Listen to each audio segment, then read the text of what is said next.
Yes, indeed. It is OTB AM. It's Friday morning. You're very welcome along, and I hope you enjoyed that piece of John Giles in conversation with Nathan last night, picking his Chelsea 11, his all-time Chelsea 11, and what a team that is. No room for Damien Duff, though. Owen Sheehan, come on in. What's the crack, Adrian? How are you keeping? How are you getting on? Yeah, all good. Happy formal Friday. Yeah, you're scrubbing up well in your monkey suit. Generally tend to scrub up well whenever I tend to scrub. So thank you very much. Good confidence boost this morning. The issue here is that I actually can't see you on my end of things today, but I trust the audience will be able to tell me just how good you look this morning. I've gone with the spotted Dickie Bow look on, so no. Are you a Dickie Bow kind of guy whenever the suit is called for? Black tie would tend to go with a Dickie Bow, yeah. Mm-hmm. I like to make a bit of an effort and then really sort of still have that bit of a rebellious aspect on, that I'm not actually going properly black tie, but like you're doing there. You'd be far more of a conformist, I suppose, than I would. It's true, yeah. You're very, very out there with your fashion sense. Again, this is not something that I need to inform anybody about. Anybody who's watched this show on a Friday morning will be able to know just how snazzy you are. Yeah, well, we would have had a lot of comments about the social justice warrior jumpers that I would have worn over the last little while. But look at, each their own and all that sort of stuff. But it's a mindset, isn't it? Like, it sort of shifts you off your regular access of throwing the old t-shirt on and a bit of a jumper, and like, it's a bit of a half-arsed approach to the day. Whereas now, here we are in our finest clobber. Like, it brings a new level of mental edge to it. I find I could run with this on a regular basis. I guess I could as well. The tracksuit needed a wash today anyway, so it's actually worked out perfectly for me that I can actually just wander around in my suit here today. It's like we're just going to go about the day-to-day basis in this three-piece. I think this is probably my second wear out of the suit. So I'm thankful for everybody involved that this is actually an idea that they came up with. So I'm getting bang for my buck at long last. Yeah, well, you're looking sharp, and you're looking very sharp indeed. It is all for a great cause as well. It's Formal Friday here and Off the Ball and across some of the country's top radio stations as well. And we want you to get involved as well. So if you're looking at us wondering what the hell are those two Egypts doing in their Dickie Bows of a Friday morning, well, it is to support our frontline heroes, and we want you to get along and donate as well and get involved and throw on your best gear. Don't need to sit around your jocks all day. Feel free to get involved. Offtheball.com/donate, by the way, if you have a few quid that you can throw the way of those frontline heroes, please do that. The total has been ticking along very nicely over the last 24 hours, and I'm sure as well today. So do head along there and make a donation. We want you to get dressed up. No more shorts for the day. We want to see you running your 5K in your tuxedo if you can. Nathan Murphy's been promising to do that, which is something we really should see with some sort of a GoPro action on that. How many keepy uppies can you do in your wedding suit, not your birthday suit, and maybe you just want to work from home in your wedding dress? So whatever it is you want to do, we do want to see photographs of it as well. So put it up on social media, lash it into your WhatsApp group, and hit the hashtag Formal Friday. And as I say, get on to offtheball.com/donate to help raise funds for Frontline Heroes. And we're all going to be getting involved in Off the Ball over the course of the day. So it is for a great cause. And do head along there and make a donation as well. I mean, it's right and proper on that we would have got dressed up today, given that I think one of the topics we have this morning in our time on OTB AM, I think over the last couple of years, I'm struggling to remember a moment of that was more contentious than this one. I couldn't disagree more, to be quite honest with you. I think this has been blown up into something that it's not. You're talking about the Mount Rushmore, of course. Am I correct in saying that? That is correct. What's happened here is that in the interest of Donegal feeling important about itself, they've created a debate that makes the county feel like it is churning out the international sports stars every single year. So we've got Enda call up later on, who's obviously been tweeting about this for it seems like 4 months at this point, about the Donegal Mount Rushmore. And we've got this Packie Bonner versus Shay Gibbon debate, which has obviously been turned into some sort of, I guess, illusion of a social media war. And I would say that he's feeling very important right now, and I would say Donegal people are thankful for him for making their county feel so important. This is not contentious. This is not a big deal whatsoever. This is Donegal. If you've got any debate in Donegal, you can just put them all on your Mount Rushmore. Interesting take. I suspect that the two lads we have on later on, and as you mentioned, and Kieran Cunningham as well as the Irish Daily Star, are going to have slightly different takes on that. Packie Bonner versus Shay Gibbon has been really the big bone of contention here. I suppose there's been some conversation around some of the other positions as well that we'll get into a bit later on. It's, for me, boils down to the battle between whether you value more quality over iconism, I suppose, might be the way to look at it. And I think that's fundamentally what it boils down to. And initially, I was sort of perplexed, a bit like yourself, that this was a debate at all. But I've been really coming around to the idea over the last while that maybe the value of an icon, maybe I had undersold the value of an icon, because I would have had Shay Given in there straight away. But actually, like, Packy Bonner was an icon. And this is one of the interesting questions to come out of it. Why was Packy Bonner more of an icon than Shay Given? Pretty obvious, isn't it? The moments he's given to Irish football in the 90s. Like that is like the most famous sporting moments. You can attach Packy Bonner to it. You can't do the same thing with Shay Given. What was Shay Given's most famous moment in an Ireland jersey is a far more difficult question than what was Packy Bonner's most famous moment in an Ireland jersey.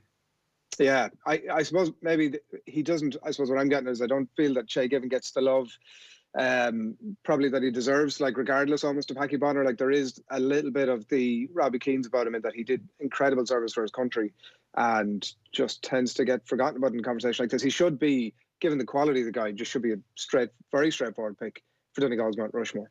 Well, like, I would have Shay Given in the category of Irish football legend. Would you not? Like, I think he's Ireland's greatest ever goalkeeper.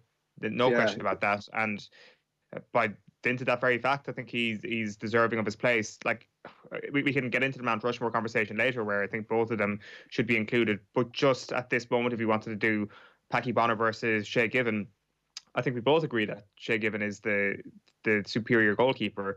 But I would definitely be on the side of things that if you had only one head remaining on your Mount Rushmore, say if you did a Northwest Mount Rushmore and only one Donegal person could get into it, Packy Bonner, I think, actually pips Shay Given to the post, because there is more to these lists than just the quality of the individual as a goalkeeper, for example. There is so much more to it. It is about your association with that person as a county, your association with that person as a country, I think. And I think as a nation, Packy Bonner is more beloved than Shay Given, which is bizarre, because Shay Given obviously is the better keeper. And what the difficult thing here is that when you start comparing Shay Given to Packy Bonner in terms of how beloved he is, you will automatically start getting into the area of, well, is Shay Given not beloved? Well, that's not the case whatsoever. It's just that Packy Bonner is right up there as one of the most famous Irish footballers of all time because of what he did.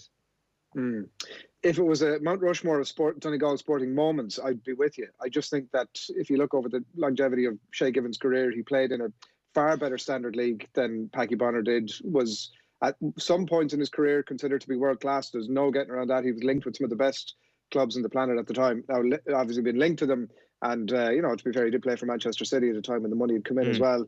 Been linked with them and actually going to them, obviously, is two slightly different things, but I don't think you'd get away from that conversation. And Packy Bonner, let's face it, was never in that mold, but he was a goalkeeper for moments. He's had some very high-profile errors that we'll, I'm sure, get into in more detail later on as the case unfolds, as have most goalkeepers who played at that level for that length of time. But, Could I just make a point that actually supports your argument fully here? If you look at what's happened in Mount Rushmore so far, nobody even considered Seamus Darby for the Offaly Mount Rushmore.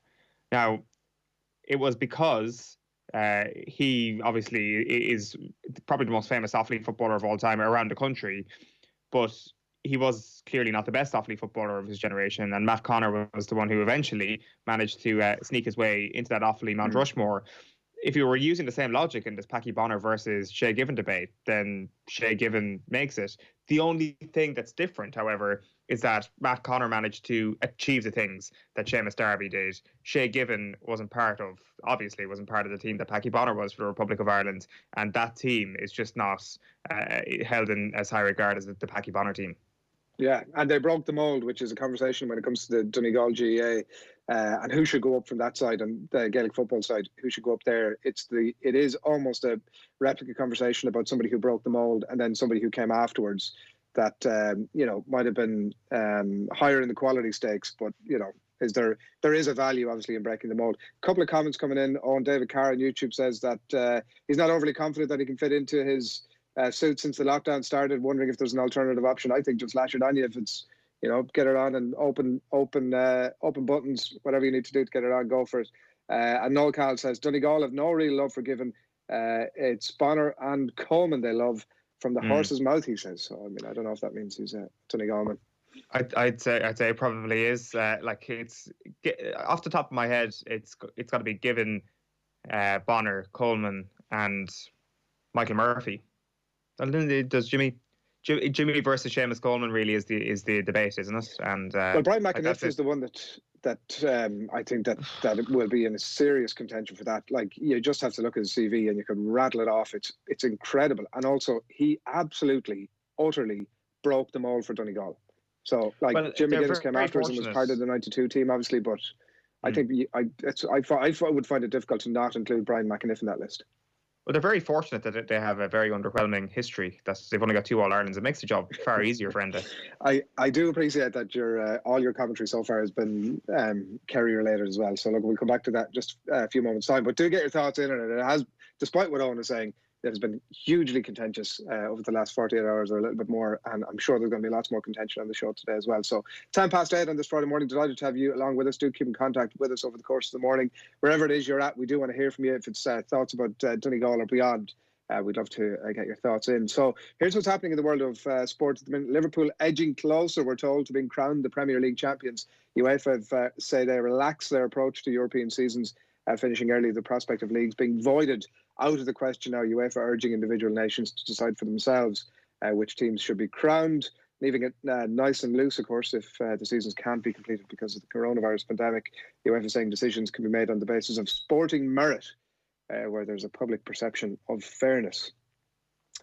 Interesting mix of words there. It may result in leagues determining their placings by points per game. It could result in anything, really, is the short story there. Eric Dyer has until the 8th of May to respond to an FA charge of misconduct that's arising from his trek into the stands, of course, after Spurs FA Cup 5th round exit to Norwich City last month. And European athletics have been cancelled, the championships, and will not be rescheduled. The games were due to take place in Paris in the last week of August.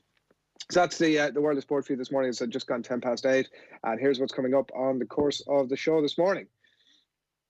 We're going to be picking through the sports pages very shortly to let you know exactly what's happening across the back pages this morning. Laura Tracy is a Cork Camogie All-Star fullback, and much more importantly than all of that at the minute, she is one of our frontline staff, and we'll get Laura's thoughts on exactly the impact that's having in her life at the minute, and obviously the lack of any quality sport in her life too. We'll talk to Laura just about 8:40 thereabouts. The NFL draft got underway last night. Roger Goodell's basement, front and centre. Bloody impressive basement it was as well. Mike Carlson is going to join us on the line just before 9.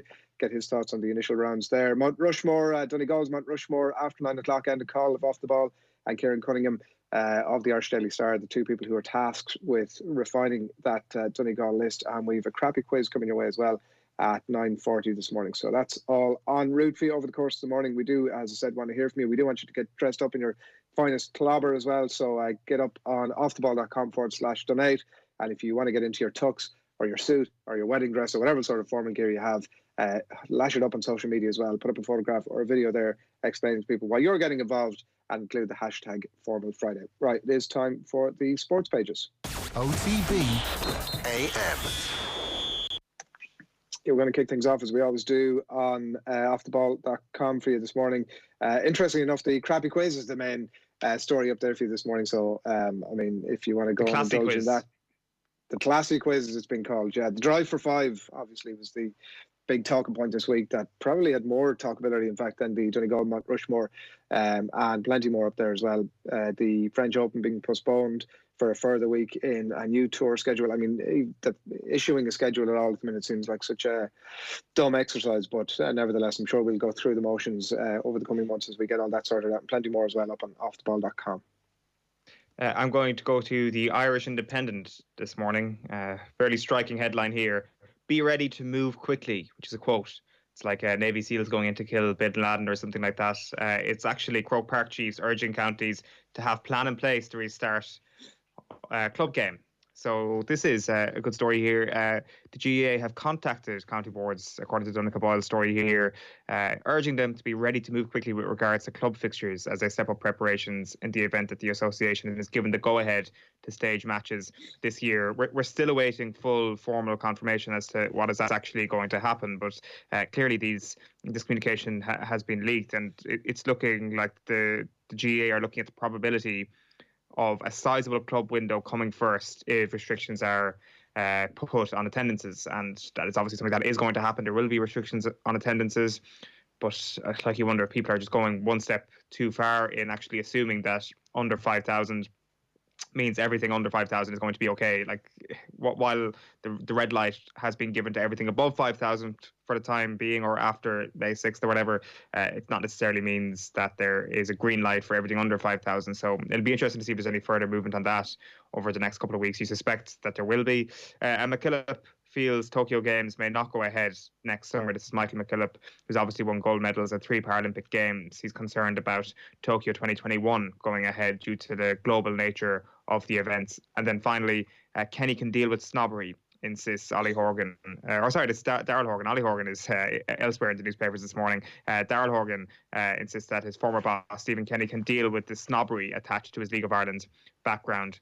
And then elsewhere around the Irish Independent this morning, Michael Burney is writing about his 1,000 press-up challenge, trying to do it in the space of an hour. Dan McDonald concludes his list of the best League of Ireland players from the past 20 years. And Rory O'Connor asks, could a version of the NFL draft spread Irish rugby's young talent more evenly? It's a good question. I was only thinking about that during the week. I don't know exactly how it would work, but it's a pretty phenomenal thing that I think we'd all love to see more of that, particularly at the minute. The Irish Examiner for you on this Friday morning. A happy snap on the front page there, as you can see, of Irish football fans, Sarah Carroll and her parents, Margaret and Mihal. Irish fans getting the chance to grill Niall Quinn and Stephen Kenny today on their FAI Facebook Live page today at 1:30. If you want to get along and check that out, it's hosted as well by Down Syndrome Ireland. Elsewhere on the Irish Examiner for you this morning, testing times in every sense for Irish footballers, writes Liam Mackey here. How can any contact sport be played at all as long as social distancing regulations are still required, is the question that's asked by Liam Mackey there. And he also writes about the FAI's plans to support League of Ireland clubs, essentially paid for streaming of games and FIFA funding. Are the two things that came out of an interview with Niall Quinn on News Talk yesterday, and is reported by Liam Mackey here as well.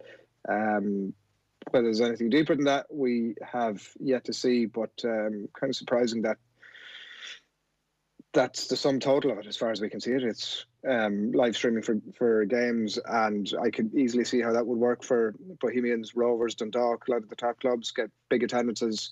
You can see that as a viable option, but what do the other clubs do that are really struggling for attendances and to motivate a sizable enough audience to go and pay for these games online? I think it's going to be a significant challenge to motivate enough of them that would end up sustaining that club. And interesting that they are the only options that have been brought by Niall Quinn at the minute. We shall see how that unfolds over the next while. GPA expecting rise in demand for counselling services. John Fogarty writes here, with so many intercounty footballers and hurlers' self-worth wrapped up in their playing careers and no collective training or games having taken place for 7 weeks, the GPA are aware of what their members are experiencing.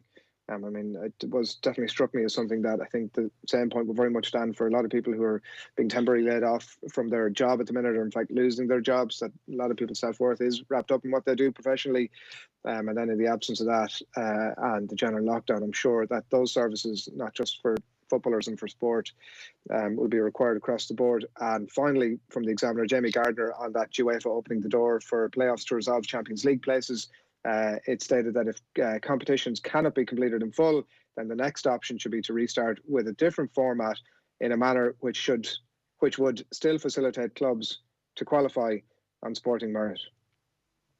The Irish Times this morning leads with Sean Moran's piece that the cool camps are still making plans for a summer of action. Again, this falls into the grey area of sports-related events that will certainly have under 5,000 people at them, and that are set to go ahead before the end of the summer. So they're obviously going to press on. I guess what can you do other than plan for the fact that it is going to go ahead and just hope that there isn't a pin put in it? I guess that the authorities aren't exactly sure how things will be looking come July, August time when those cool camps tend to get underway. Malachy Clerkin, meanwhile, says, if these sports are your bag, whistle a happy tune. And the quote in bold from the piece, you may very well think that the golfer next door is a gobshite. You may know it in your very bones, in fact. But you need to see his return to the bosom of gobshitery as a chink of light. And he's not wrong there. And sad story here from Sean Moran. Goff's passing phrase links to golden age. So the passing of two distinguished hurlers from the southeast within the past week, a further fraying of the living links between our new decade and the golden age of the 50s. Oliver Gough's death at 84 on Wednesday takes away the last hurler to have played for Wexford in the All-Ireland finals of 1955 and 56, winning medals as a centre fielder or wing forward both years, and coming in as a replacement in 1955 against Galway. Like, really kind of heartbreaking piece. It's such a legendary team, that Wexford team. Like, I mean, Liam Griffin and Diarmuid Littling, who we had on earlier on this week talking about their Mount Rushmore, will be the first people to tell you that. And then also last week, Waterford and Ballydurn lost 1959 All-Ireland winner Joe Harney at the age of 84. So Sean Moran with those two pieces of information there, which I actually didn't realise. And also here, we've got quotes from Lee Keegan. We might have to concentrate on getting a championship in 2021. Mayo footballer believes it will not be easy to return to playing this summer, and someone like Lee Keegan could possibly do with a break. The amount of miles that he's got on the clock, the amount of years he's put into the inter-county game, it's not going to do any harm for players like him to have a full summer off, if that's actually what ends up happening here, if the club game doesn't actually get back underway before the end of the summer. There could be an unintended consequence of all of this, where a few ageing bodies actually manage to go a couple of seasons longer than you might expect. So that is the one chink of light you could possibly take from having no GAA this summer. Yeah, somebody like Johnny Sexton, it was struck me that a lot of conversation about whether he's going to make World Cup 2023 or not. I guess it's still in the balance, but this, you imagine, sure as hell can't do any harm. The London Times, meanwhile, a photograph there this morning, obviously relating with the story we mentioned, the charging of Eric Dyer by the FA for his run into the stands in March after their FA Cup exit. Jesus, March. It seems like it was 12 months ago that happened, and it seems so utterly pointless as an exercise as well for the FA to be going through the motions with it. But look, I suppose they got to Martin Ziegler on those UEFA hopes of a playoff for the European positions, mentioned earlier about the GPA and trying to support players as well whose value is wrapped up in their sport. Well, Paul Hurst has a story here about Manchester United encouraging players to take on open university courses, it says. It seems like a smart enough thing to do. And he also writes that the club are also recommending watching meditation videos, reading blogs on mental health, and learning how to deal with the stresses of having children in the house for 24 hours a day. I mean, I don't know. Yeah, learning how to deal with the stresses of having children. I don't know how they're going about that, but it seems like a fascinating prospect. And if any Manchester United players have cracked that nut, they really should go and start writing blogs of their own and publishing videos, because I think there'd be a healthy audience for that type of sweet content. Absolutely. I think there will be. I'd certainly watch that. Back page of the Irish Sun this morning is "You're having a laugh. Prem blocks UEFA's plan for qualifications. The Premier League chiefs will defy UEFA calls to bring in a playoff system to determine European slots." FIFA cash, again, picture piece beside Niall Quinn here. Niall Quinn suggested FIFA support could be tapped into to get the League of Ireland going again. They met on Wednesday and examined several options about how to restart the domestic season. Like playing behind closed doors is one of the options there to perhaps get some bit of action up and running. Whether or not that would lead to increased revenue streams, I think there's a big question mark over that. Martin Lipton then mentions an £850 million blow. Prem clubs are facing an £850 black hole from gate receipts if fans are banned from grounds until the end of the year. So it's obviously just not the television money that keeps these Premier League clubs afloat, but at least it will be something if they were to get underway behind closed doors. Yeah, the Irish Daily Star this morning, Jim Magilton is after the Northern Ireland job, so essentially so they can have a pop, as Mark McCadden writes here, at Stephen Kenny and his Republic of Ireland team. Ian Barclay obviously looks to be the number one of the favourites, certainly at least, but the former Michael O'Neill, number two, Magilton, keen at a shot at it. And Ken O'Connor's a piece there with Kevin McManaman, who says that he imagines lockdown is what football retirement must feel like. So struggling to get to grips, obviously, with the reality of no football. Kevin McManaman himself must be one of those players you speak about in relation to getting to the end of days in a Dublin shirt. Back page of the Irish Mirror is Gary Neville, who says, "Warning, get a degree or a second job." Neville urges EFL players to begin retraining now because football jobs and cash will disappear fast when crisis ends. Remember this? The Mirror asks. The FA did, and they've now charged Dyer with misconduct. UEFA says points mean Prem prizes. Premier League bosses could decide the season on a points per game basis after UEFA gave the go-ahead. And game will never be the same, says QPR boss Mark Warburton. And Conor McManus fears end is now a year closer. That's the Irish Daily Mail. End in sight, writes Mike Keegan about those UEFA recommendations that have been interpreted in different ways across the board. It has to be said this morning.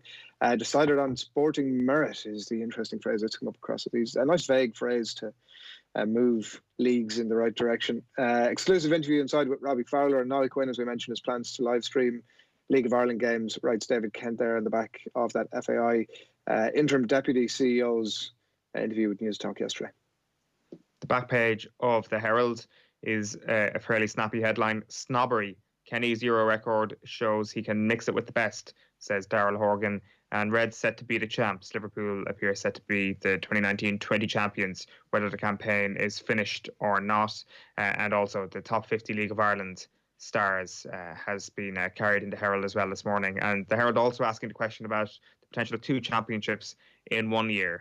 So obviously that kind of points to the idea that perhaps after September into the winter, you could start the 2020 championship, finish it early next year, and then start next year's championship as well. I think that's probably going to be like a bit of a sardine tin, which is going to be good for nobody if they try and do that. But we'll have to wait and see.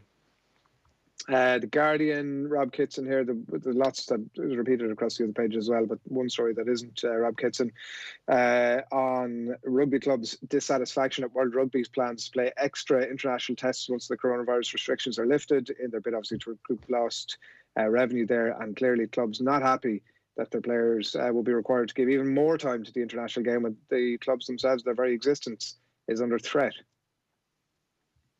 The Irish News this morning, Harrison fears championship may be fan-free. This is down forward Conor Harrison, who fears a behind-closed-doors championship would feel like a series of challenge games, and admits players face some big decisions when the green light is eventually given for inter-county football to return. And Andy Waters saying GAA awaiting clarification on criteria for return. So they're waiting on clarification from the Irish government on the medical hurdles that would need to be cleared before any headway can be made on whether playing matches behind closed doors or in front of a maximum 5,000 fans is viable. And there is that Ollie Horgan story. He wants a winter season, so the FAI should implement a return to the old style winter football season for the SSE Electricity League. So I think that's probably not the worst idea in the world, especially when it comes to this year. And finally, the Telegraph showing us what it might have looked like. It was cruel on Liverpool fans this morning, but what it might look like for them had the season actually played out. A celebratory Jurgen Klopp and his players there getting the bumps. Sport faces lockdown until next year, and female players homeless amid contract uncertainty with clubs is the last story there in the Telegraph, which I think wraps us up on the top line of stories across the back pages this morning. A couple that we will just touch on the sporting merit idea that's come up across from UEFA statements yesterday on their recommendations for where clubs need to go with deciding their leagues, that, you know, if competitions can't be completed in full, the next option should be to restart, they say, with a different format in a manner which should facilitate clubs to qualify on sporting merit. Like, it's very vague. It will be one of the first things that I would say off the back of it. Like, it's nothing more than really sort of the very minimal amount that they could have said about it, you would think. And clearly also not everybody's going to be happy with this. There are going to be a lot of disgruntled clubs. You wonder if we end up with a lot of legal wranglings. You know, they're just recommendations. These aren't hard and fast rules. You know, clubs are going to be disgruntled, and, you know, how far will they be willing to go to state their case that actually, no, they should have been the ones that should have made the Champions League places. So, I mean, interesting times ahead. Yeah, like when you say sport, is this a points per game sort of basis when you're talking about sporting merit? I think that's the vagueness that I'm talking about. They've just left by publishing the word sporting merit. What does it mean? Like, it leaves it open to interpretation for the Bundesliga to interpret whatever way they want, the Premier League to interpret it a different way. It's very vague. And that's why I'm saying that I think that in that context, if I'm a club that had started to gain a bit of momentum over the last few weeks and kind of was feeling that actually, you know, Manchester United, you know, the prospects of getting into the Champions League were suddenly far more than they were at some point a few months ago, and we were on a bit of a run, and you're deciding now that the points accumulated and to tally that up to the end of the season, we're out, when really we feel we should have been in. We're taking this to court. You know, I think that clubs aren't going to roll over on this one. I'd be interested to hear the actual legal possibilities there if something like that was to happen. That I'm sure in an extenuating circumstance there is a possibility for each individual league to say, no, this is how we're actually going to decide it. And tough luck, to be honest. Like, it feels a lot harsher on someone down like the bottom of the table. Like, if you're looking at the relegation zone at the moment, when there are 3 teams and 27 points, and one of them is actually in the drop zone currently in Bournemouth, that would go down as a result of goal difference, because they've all got the same amount of games played. Like, the points per game thing makes sense, but it's only going to solve a very fractional amount of cases here. There isn't going to be anything that's going to be solved, from what I can see in the Premier League anyway, by a points per game basis. It is just going to be a pause on it and proceed. I do think every league should have the ability to do whatever they want, so UEFA being vague isn't the worst thing in the world, in my opinion. Like, if the Bundesliga manages to get up and running, then they won't have this issue. The Premier League will be posed with very, very different questions, because they are not going to be up and running at the same time as the Bundesliga. I think that's certainly one thing that we can say for certain at this point. So I don't know, like, the ideal situation is that it doesn't have to come to this, but a decision has to be made. I'd rather they just grasp at the nettle and actually say, right, points per game, or right, let's just take your standings where you are. And this is brutal, but we have to have some sort of relegation and promotion if we want next season to feel like a legitimate season. Yeah, that'd be my point. Because so what they haven't said is take the standings as they are. That's what they have not said. And actually, if they had even uttered that kind of a phrase, it starts to mentally prepare clubs like a Bournemouth, for example, that this might be something that we're facing down the track, like worst case scenario. And like, maybe there is an opportunity that if, let's say, the football was to be written off for this season and we were to be returning next season, with, if there was a possibility to get back, even at that stage, that, is there a plan that you can put in place where a week out from the start of the season you could run off playoffs for the relegation positions, for example, or for the Champions League would be less feasible probably, and even how feasible is that, like, for a club to suddenly, over the course of a week or two, have their fate decided as to whether they're going to be in the Premier League or the Championship. Logistically, obviously, it's an absolute disaster. But I just think it's a bit vague, and very much open to legal wrangling. And I'm going to assume as well that clubs are not going to be happy. And I think you could end up with months and months and months of legal wranglings over it. We'll see. Plenty more in those papers as well. And a couple of them that we might get to before we leave you at 10 o'clock this morning. We might get back to a little bit later on.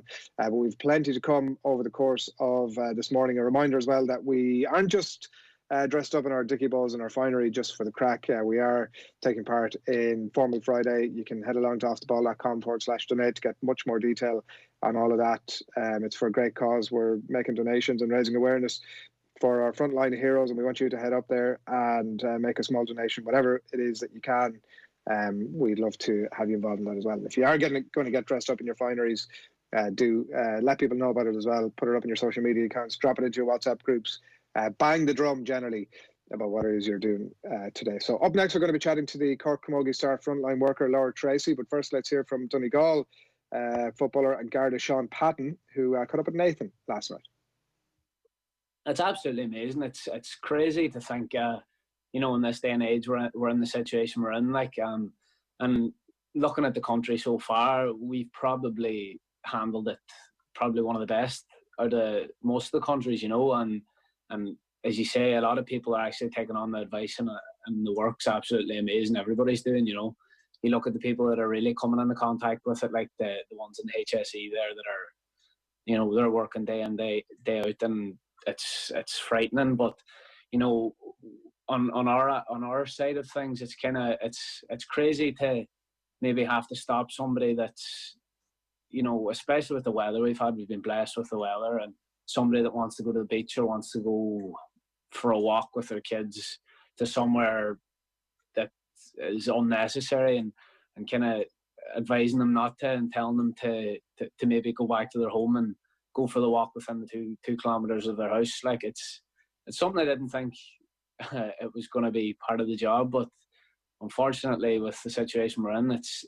probably one of the most important things we're gonna have to do for the next number of months. And to be fair, 90% of the people, if not more, have been extremely compliant, and they do listen. And anybody you come across is genuine or going to the shops, So it's a strange time to be kind of just thrown in to the front line, Yeah, you can check out that full piece with Sean Patton. It's up on offtheball.com, as well as plenty more good stuff there as well. And we do want to hear from you this morning, 0879 180 180. If you want to get your comments coming into us, send us in your photographs of how it is you're dickied up for our very formal Friday. And do head along, as I said, to offtheball.com /donate as well. So that is all up there, and you can go up and check it out. We're going to be talking to Mike Carlson in just a little bit. The draft, NFL draft got underway as well, so that's all up there too. So we do want to change tack slightly though. As mentioned, Laura Tracy is the Cork Camogie fullback, all-star, and a nurse at St Finbarr's in Cork City, and we're going to catch up with Laura very shortly. Just want to give you some of the headlines that are up on offtheball.com as well this morning. Lots of good stuff going on up there. As I mentioned, it's not really the crappy quiz, it's the classy quiz for you this morning, because we're all, myself, Nathan, Ger, and yourself, Owen, and you've got some sort of a weird background going on there. Have we managed to identify what it is that you're actually, what religion? Where is it? What is it? What is that behind you? I'm surprised that someone of your cultural standing wouldn't be able to. I was going to say it's cultural standing. Well, listen, you've set it up there anyway. Is it like Versailles? Palace of Versailles? Got it in one. I knew I could believe in you, Adrian. Absolutely. It is with Versailles. Having recorded the classic quiz yesterday and spent 30 or 40 minutes, obviously generally needless minutes in all of your company, I'd actually initially thought it was a church of some sort, but there we go. But no, looking sharp. Your French knowledge knows no bounds. Isolt Cody has been in touch with us. Good morning to you, Isolt, and making the point on that informal where yourself and myself look related. A scary moment, she says. I mean, she thinks it's scary. That we look related? Yeah. That is one of the most gingest things I've ever heard uttered.